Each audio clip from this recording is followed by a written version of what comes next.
Salut à tous, j'espère que vous allez bien. Donc aujourd'hui dans cette vidéo, on va résoudre un exercice de subnetting en utilisant le principe de VLSM, Variable Length Subnet Mask.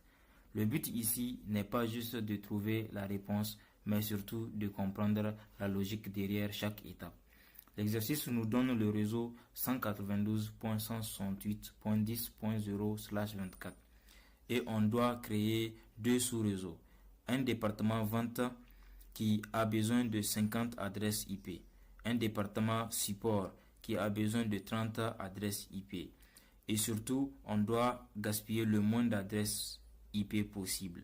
Quand on voit 192.168.10.0/24, le /24 signifie que les 24 premières bits sont réservés à la partie réseau.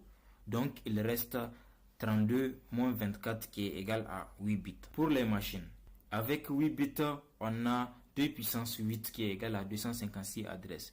Mais attention, dans chaque sous-réseau, une adresse est réservée pour le réseau et une adresse est réservée pour l'adresse du broadcast.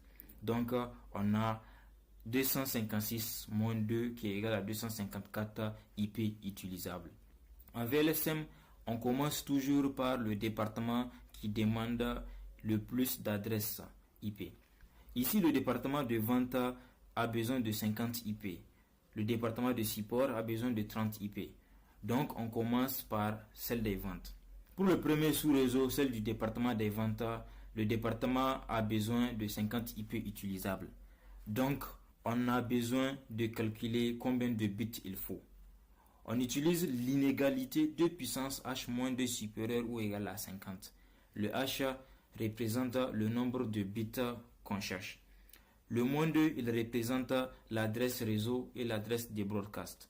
Pour avoir le h, on fait 2 puissance 5 moins 2 égale à 30.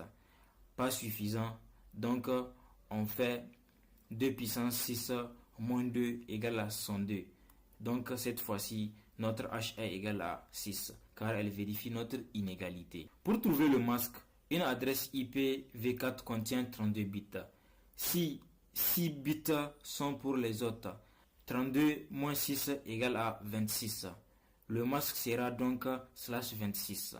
On calcule le pas avec la valeur de puissance h. Pour avoir le pas, on fait 2 puissance h. Et 2 puissance h est égal à 6, ça fait 2 puissance 6 qui est égal à 64. Donc le pas est égal à 64. Donc par exemple, le premier sous-réseau commence par 0. Le deuxième sous-réseau commence par 64. Le troisième sous-réseau